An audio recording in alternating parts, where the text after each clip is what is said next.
بسم اللہ الرحمن الرحیم الف لام میم تنزیل الکتاب لا ریب فیہ من رب العالمین۔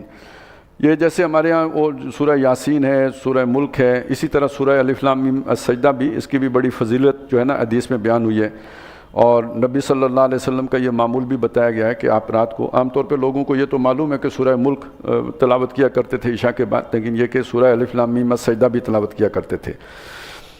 الف لام میم تنزیل الکتاب لا ریب فیہ من رب العالمین، اتارنا ہے کتاب کا جس میں کوئی شک نہیں، کوئی اس میں دھوکہ نہیں، سارے جہانوں کے رب کی طرف سے، اللہ کا ہی اتارا ہوا کلام ہے۔ ام یقولون افترا، یہ مشرک کیا کہتے ہیں کہ آپ اسے خود بنا کے لے آئے، یعنی یہ آپ نے نہیں بنایا، اللہ نے اتارا ہے۔ بل هو الحق من ربک، بلکہ یہ آپ کے رب کی طرف سے حق ہے، حقیقی ہے، واقعی ہے، سچی کتاب ہے، آپ کے رب کی طرف سے اتری ہے۔ اور کیوں اتری ہے؟ لتنذر قوما ما اتاہم من نذیر من قبلک، تاکہ آپ خبردار کر دیں اس قوم کو جس کے پاس آپ سے پہلے کوئی خبردار کرنے والا نہیں آیا۔ بہت طویل دورانیہ بیت گیا ہے تو کوئی رسول اس کے پاس نہیں آیا تھا، اسماعیل علیہ السلام تھے، اس کے بعد نہیں آئے۔ لعلہم یہتدون، تاکہ یہ لوگ سیدھی راہ پر گامزن ہوں، اللہ کے بتائے ہوئے راستے پہ چلیں۔ اللہ الذی خلق السماوات والارض وما بینہما فی ستۃ ایام، اللہ وہ ہے جس نے آسمانوں اور زمین اور جو کچھ ان کے مابین ہے اس سب کو 6 دنوں میں بنایا۔ ثم استوی علی العرش، پھر وہ عرش پر متمکن ہوا، یعنی پایہ حکومت اپنے ہاتھ میں لیا۔ یہ آسمان اور زمین اس کے حکم سے چل رہے ہیں، بنا کے چھوڑ نہیں دیا، حکومت اپنے پاس رکھی، یعنی یہ کہ اس کا اختیار اس کے ہاتھ میں ہے، اس کے اذن کے بغیر پتہ بھی جنبش نہیں کرتا، وہ بادشاہ حقیقی ہے اس ساری کائنات کا۔ ما لکم من دونہ من ولی، تو اسی لیے تم بھی اس زمین کے اوپر آباد ہو، تمہارے لیے بھی اس کے مقابلے میں نہ کوئی حمایتی ہے، ولا شفیع، نہ کوئی سفارشی ہے۔ افلا تتذکرون، تو کیا تم سمجھتے نہیں ہو؟ کہاں جہاں کو سر مار رہے ہو اس کے سوا تمہارا کوئی حمایتی اور سفارشی نہیں ہے۔ یدبر الامر من السماء الی الارض، یہ اس نے بنائے اور اب تدبیر امر کر رہا ہے، اپنا حکم جاری کر رہا ہے، اپنے آرڈرز نافذ کر رہا ہے، اس پوری کائنات کو چلا رہا ہے، اس کی تدبیر کر رہا ہے، آسمان سے زمین تک سب اس کے کنٹرول میں ہے۔ ثم یعرج الیہ فی یوم کان مقدارہ الف سنۃ مما تعدون، پھر جو اس نے حکم جاری کیا ہے اس حکم پر جو عمل درآمد ہوتا ہے، اور عمل درآمد کے بعد جو فیڈ بیک اس کے پاس جاتا ہے، ثم یعرج الیہ، پھر اس حکم کا فیڈ بیک اس کے طرف واپس چڑھتا ہے۔ اس سارے عمل میں ایک دن جو صرف ہوتا ہے وہ ایسا ہے جو تمہاری مقدار یا تمہارے پیمانے کے مطابق جو تم گنتے ہو وہ 1000 سال کا بنتا ہے۔ اس سے پتہ چلا کہ اللہ کا ایک دن، یہ والا جو دن جس کا ذکر یہاں پہ آیا ہے، وہ 1000 سال کا ہوتا ہے، اور اس کے لیے اللہ ایک فیصلہ کرتا ہے، وہ آرڈر، وہ پورا پروجیکٹ مکمل ہو کے 1000 سال کے بعد وہ ترجع الامور ہو جاتا ہے، وہ معاملات اللہ کی طرف پلٹا دیے جاتے ہیں۔ اس سے وہ بات نکلی تھی کہ ایک امت کی عمر 1000 سال ہوتی ہے، اور وہیں سے وہ بات بھی میں نے آپ کو سنائی تھی کہ نبی صلی اللہ علیہ وسلم نے فرمایا، مجھے اپنے رب کی رحمت سے امید ہے کہ میری امت کو آدھے دن کی فرصت مل جائے گی، مہلت مل جائے گی۔ تو وہ 1500 سال علماء نے مطلب اس ایک اندازہ مقرر کیا ہے، یعنی اس سے کم نہیں ہوگی، زیادہ ہو سکتی ہے۔ ذالک عالم الغیب والشہادہ، اچھا اسی سے وہ گمراہی بھی نکالی تھی۔ دیکھیں یہی ہوتا ہے نا، جو اکبر نے کہا تھا 1000 سال حضور سے پورا ہو گیا، اب آگے دین اکبر ہی چلے گا، اللہ کا دن تو پورا ہو گیا نا، تو اب نیا دین بنانا پڑے گا۔ ابھی دیکھیں انگریز نہیں آئے تھے لیکن ہماری اپنی ضرورت بن گئی تھی۔ ذالک عالم الغیب والشہادہ، وہ ہے جو ظاہر اور پوشیدہ، یعنی جو لوگوں کے لیے پوشیدہ ہے اس کے لیے وہ بھی ظاہر ہے، سب کو جانتا ہے۔ العزیز الرحیم، زبردست ہے اور مہربان ہے۔ الذی احسن کل شیء خلقہ، جس نے ہر شے، وہ ذات کے جس نے ہر شے کو خوب بنایا، اس کے جس مقصد کے لیے بنایا اس میں کوئی کمی نہیں چھوڑی۔ وبدأ خلق الانسان من طین، اور اس نے انسان کو بنانا شروع کیا گارے سے۔ ثم جعل نسلہ، یعنی یہ ابتدا، یعنی یہ سٹیپ بائی سٹیپ بنا، ظاہر ہے مٹی ہے، مٹی سے کوئی فصل نکلی، اس کو کسی نے کھایا، گوشت بنا، سبزی بنی، وہ اس سے خون بنا، اس سے نطفہ بنا، تو یہ پورا ایک پروسیس ہے۔ یعنی ابتدا تو مٹی سے ہوئی لیکن مکمل جا کے کہیں اور ہوا، وہ اب جو جہاں مکمل ہوا اس کا ذکر آیا۔ ثم جعل نسلہ من سلالۃ من ماء مہین، پھر اس کی نسل کا سلسلہ شروع کر دیا ایک نچڑے ہوئے بے قدر پانی سے، لیکن وہ پانی بنا تو مٹی سے نا، اس کے اصل تو مٹی رہی۔ ثم سواہ، یعنی پھر اس نطفے سے اسے تشکیل دے کر، جو ہم نے سورہ حج کے شروع میں پڑھا تھا، اسے ایک برابر کر دیا، یعنی تسویہ کر دیا، نوک پلک اس کی سنوار دی، بھلا چنگا کر دیا، ٹھیک ٹھاک کر دیا. اور جب یہ اس کی نوک پلک سنور گئی، نقش و نگار بن گئے، کوئی جو اس کی کوئی صورت گری ہو گئی، وَنَفَخَ فِيهِ مِن رُوحِهِ، اور اس میں لا کے اپنی روح میں سے پھونکا. وَجَعَلَ لَكُمُ السَّمْعَ وَالْأَبْصَارَ وَالْأَفْئِدَةَ، اور اس نے تمہارے لیے سماعت یعنی کان اور ابصار آنکھیں اور افئدہ یعنی اس کو پروسیس کرنے کا، اس سے فائدہ اٹھانے کی فیکلٹی یعنی عقل اس نے عطا کر دی. قلیلا ما تشکرون، دیکھیں اللہ نے تمہارے لیے کتنا کچھ کیا، لیکن بہت تھوڑا ہے جو تم شکر کرتے ہو. اللہ کی نعمتوں کا حق تو کوئی بھی نہیں ادا کر سکتا، تو تمہارا شکر اس کی نسبت میں بہت تھوڑا ہے. اور ایک معنی یہ بھی ہو سکتا ہے کہ لوگوں میں سے بہت تھوڑے ہیں کہ جو اللہ کا حق کسی بھی درجے میں پہچانتے ہیں. وَقَالُوا أَإِذَا ضَلَلْنَا فِي الْأَرْضِ أَإِنَّا لَفِي خَلْقٍ جَدِيدٍ، اور لوگوں نے یہ کہا کہ جب ہم گم ہو جائیں گے، رل مل جائیں گے مٹی میں، تو کیا ہم دوبارہ پیدا کر دیے جائیں، ایک نئی دفعہ ہماری تخلیق ہو جائے گی. یعنی جس خدا نے اس طرح اس پروسیس سے گزار کر انہیں بنایا، اس خدا کے بارے میں یہ سوء ظن کہ وہ دوبارہ کیسے بنائے گا. تو انہوں نے یہ سوال اٹھا دیا، بل ہم بلقاء ربہم کافرون، اصل بات یہ ہے کہ وہ اپنے رب سے ملاقات کے انکاری ہے، وہ ملنا ہی نہیں چاہتے. کرتوتیں ایسی ہیں، کیسے کس منہ سے ملیں. قُلْ يَتَوَفَّاكُمْ مَلَكُ الْمَوْتِ الَّذِي وُكِّلَ بِكُمْ، اے نبی فرما دیجئے تمہیں روح تمہاری قبض کرے گا، تمہیں وفات دے گا وہ موت کا فرشتہ جو تم پر مقرر کر دیا گیا ہے. اسرائیل علیہ السلام اور ان کی پوری جو ڈپارٹمنٹ ہے. ثُمَّ إِلَىٰ رَبِّكُمْ تُرْجَعُونَ، پھر تم سب کے سب اپنے رب کی جناب میں جمع کیے جاؤ گے، لوٹائے جاؤ گے. وَلَوْ تَرَىٰ إِذِ الْمُجْرِمُونَ، اور کاش کہ تم دیکھ سکو جب یہ مجرم لوگ ناکسو رؤوسہم، اپنے جو سر رگڑ رہے ہوں گے، عند ربہم، اپنے رب کے سامنے. یعنی جیسے ہم کہتے ہیں ناک رگڑنا، تو یہ سر رگڑ رہے ہوں گے. ربنا ابصرنا، اور کہیں گے ہمارے رب ہم نے خوب دیکھ لیا. وسمعنا، ہم نے سن بھی لیا. یعنی وہی بات ہے نا کہ ہم تو انہی چیزوں کو مانیں گے جو حواس خمسہ کی گرفت میں آئیں گی. جو حواس خمسہ کی گرفت میں نہیں آتی پتہ نہیں ہیں کہ نہیں ہیں. آج سارا سائنسی علم اسی بنیاد پر کھڑا ہے نا. کیا شے ہے جو ہمیں نظر آئے گی، جو ہمیں محسوس ہوگی، جو ہم سنیں گے، جو آواز کی گرفت میں آئے گی اسے مانیں گے، جو نہیں آتی اسے نہیں مانیں گے، اسے ہم نہیں جانتے. اب وہ یہی تو کہہ رہے ہیں، اے ہمارے رب اب ہم نے دیکھ لیا، ہم نے سن بھی لیا، اب یعنی ہم نے مان بھی لیا تجربے سے گزرنے کے بعد. فرجنا، تو ہمیں واپس جانے دے، نعمل صالحاً، اب جا کے ہم نیک اعمال کریں گے. انا موقنون، ہمیں یقین آ گیا ہے. اصل میں اب یہ دیکھیں اس سارے جو منصوبے کو اگر اس 1000 سال والے منصوبے کے تناظر میں دیکھیں تو کیا بات ہے جو کہی جا رہی ہے. اللہ کا منصوبہ یہ نہیں ہے کہ تمہیں دکھائیں اور اس کے بعد تم مانو. منصوبہ یہ ہے کہ ہم نے جو تمہیں صلاحیت دی ہے سوچنے کی، سمجھنے کی، تفکر کرنے کی، اور سب سے بڑھ کر یہ کہ کچھ چیزوں کو اپنے تصور میں لے کے آنے کی، ان دیکھے حقائق کو تخیل کے ذریعے سمجھنے کی، اپنی اس فیکلٹی کو استعمال کر کے اس تک پہنچتے تو ہم تمہیں کامیاب سمجھتے. چونکہ تم اس میں ناکام ہوئے ہو لہٰذا ہمارے اس میں جو ہے نا اب تم ایک حیوان کی سطح پہ ہو. یعنی ان آنکھوں نے جو دیکھا وہ مانا، اور جو دل کی آنکھ جو دیکھ سکتی تھی اس سے محروم رہ گئے ہو، لہٰذا اب یہ ماننا ہمیں قبول نہیں ہے. وَلَوْ شِئْنَا، اگر ہم چاہیں لَآتَيْنَا كُلَّ نَفْسٍ هُدَاهَا، ہم ہر جان ہر نفس کو ہدایت دے دیں. اگر وہ کل مان لیں گے تو آج بھی منوا سکتے ہیں ہم ان سے. نہیں، ہمارا یہاں کا یہ منصوبہ نہیں ہے. وہ جو پلین ہے نا دنیا کا، اس میں یہ بات شامل نہیں ہے کہ کسی کے سامنے ہم سامنے آ جائیں یا فرشتہ اس کے سامنے لے آئیں. نہیں، اس نے غیب پر ایمان لانا ہے، یہ امتحان ہے اس کا. وَلَٰكِنْ حَقَّ الْقَوْلُ مِنِّي، لیکن ہماری یہ بات بھی تو ثابت ہونی ہے، لَأَمْلَأَنَّ جَهَنَّمَ مِنَ الْجِنَّةِ وَالنَّاسِ أَجْمَعِينَ، کہ ہم جنوں اور انسانوں کی سب کے سب سے دوزخ کو بھر دیں گے. میں بھر دوں گا دوزخ کو، جنوں اور انسانوں سے سب کو ملا کر دوزخ میں جائیں گے. آخر اس کا پیٹ بھی بھرنا ہے. تو یہ ایک کیفیت یہ دیکھ لیجئے کہ سمندر ہوتا ہے نا، سمندر میں پانی کتنا کتنا گہرا ہوتا ہے، اوپر موج ہوتی ہے، آپ موج کو دیکھتے ہیں تو موج سواری اس پانی کے اوپر کر رہی ہوتی ہے. یہ اتنی انسان اللہ نے بنائے ہیں، ان میں سے چھانٹ کر جیسے مکھن نکالتے ہیں نا دودھ میں سے، اس طرح چھانٹ کے نکالنا ان کو ہے جو جنت میں جانے کے قابل ہوں.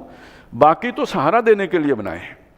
یہ کفار اس لیے بنائے کہ تمہاری آزمائش ہو اور تمہیں بلو کہ تمہارے اندر سے مکھن نکل کے اوپر آ جائے. یہ ہیں یہ جو دنیا کا ہم نے سارا منصوبہ بنایا ہے، اور ان کو ہم نے تو ضائع کر دینا ہے، دوزخ میں پھینک دینا ہے۔ فذوقوا بما نسیتم لقاء یومکم ھذا، تو جو تم آج کے دن کو بھولے بیٹھے تھے نا، اس کا مزہ چکھو۔ دنیا تمہیں یاد تھی، یہ دن تمہیں یاد نہیں تھا، یہ اسی کا مزہ ہے جو اب چکھو۔ انا نسیناکم، بدلے میں ہم نے تمہیں بلا دیا ہے، چیخو چلاؤ جو مرضی کرو، ہم سنیں گے ہی نہیں۔ وذوقوا عذاب الخلد، اور ہمیشہ کے عذاب کا مزہ چکھو، بما کنتم تعملون، اپنے ان اعمال کے نتیجے میں جو تم کیا کرتے تھے۔ انما یؤمن بآیاتنا الذین اذا ذکروا بہا، ہماری آیات پر وہی لوگ ایمان لاتے ہیں کہ جب انہیں سمجھایا جائے، ان کے ذریعے سے نصیحت کی جائے، توجہ دلائی جائے، خروا سجداً، سجدے میں گر پڑتے ہیں، وسبحوا بحمد ربہم، اور اپنے رب کے نام کی تسبیح کرتے ہیں اس کی حمد کے ساتھ، وہم لا یستکبرون، اکڑتے نہیں ہیں، عاجزی کا معاملہ کرتے ہیں۔ یہ آیت سجدہ اٹھیں گے کر لیں گے۔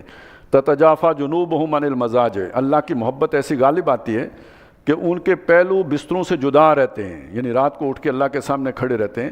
یدعون ربہم، پکارتے ہیں اپنے رب کو، خوفا و طمعا، امید سے بھی، ڈر سے بھی، ومما رزقناہم ینفقون، اور جو صلاحیتیں، جو رزق ہم نے انہیں عطا کیا ہے اس میں سے اللہ کی راہ میں لگاتے ہیں۔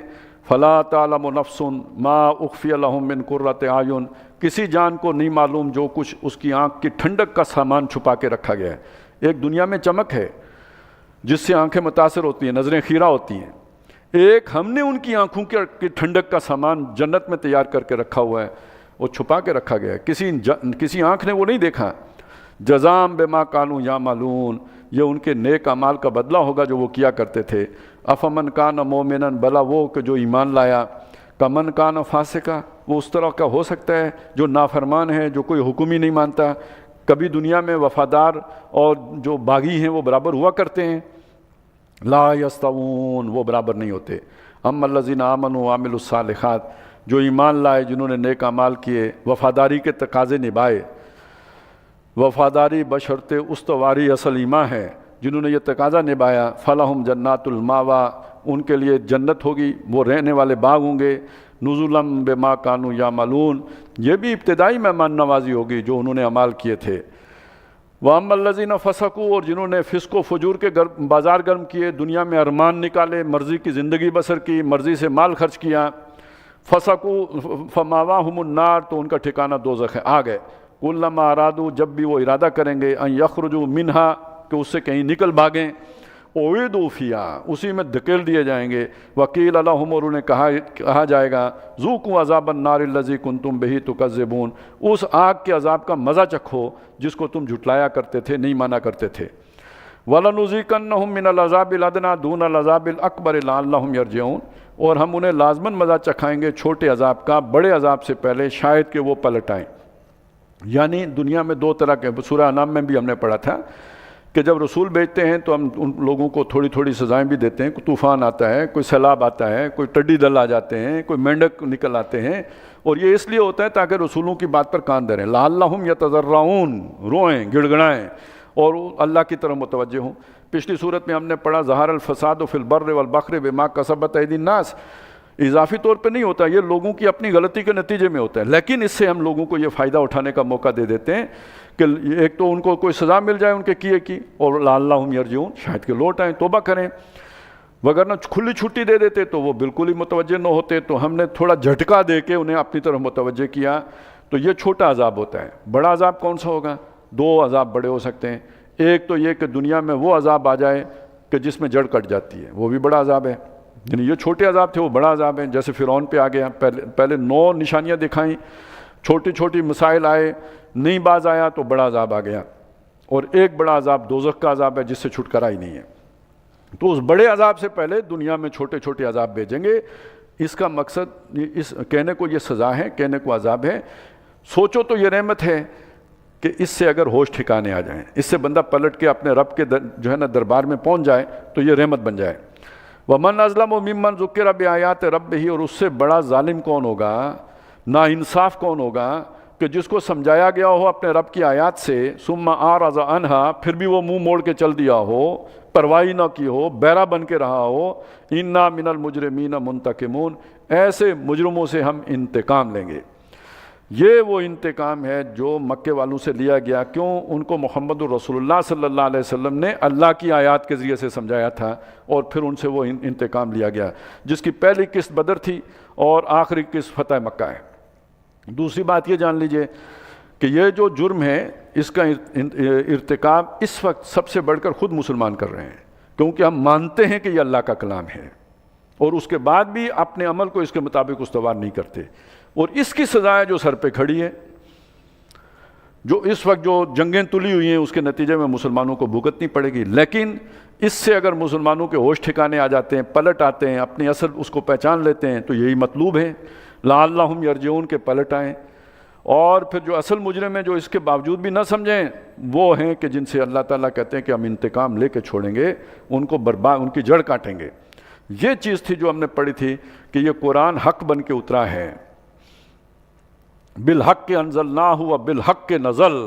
ایسا نہیں ہے کہ یہ کوئی پڑھے یا نہ پڑھے یا اس کی طرف توجہ کرے یا نہ کرے سب برابر ہوگا، نہیں، یہ فیصلہ کن کتاب ہے. وَلَقَدْ آتَيْنَا مُوسَى الْكِتَابَ، اور ہم نے موسیٰ کو بھی کتاب دی. فَلَا تَكُنْ فِي مِرْيَةٍ مِّن لِقَائِهِ، تو اس کی ملاقات کے بارے میں تم شک میں نہ پڑو، اللہ سے جو آخرت میں ملنا ہے. اور بھی اس کے معنی کیا گیا، ابھی بس اتنا ہی رکھیے. وَجَعَلْنَاهُ هُدًى لِبَنِي إِسْرَائِيلَ، اور اس کتاب کو ہم نے بنی اسرائیل کے لیے ہدایت بنایا. وَجَعَلْنَا مِنْهُمْ أَئِمَّةً، اور بنی اسرائیل میں ہم نے وہ لیڈر اٹھائے، پیشوا اٹھائے، یہدون بِأَمْرِنَا، جو ہمارے حکم کے مطابق فیصلے کرتے تھے بنی اسرائیل میں. لما صبروا، جب خود صابر تھے، رشوتیں نہیں لیتے تھے، مفادات نہیں اٹھاتے تھے دنیا کی، اب انہیں اپنی غرض و غایت نہیں ہوتی تھی، تب فیصلے انصاف سے کرتے تھے.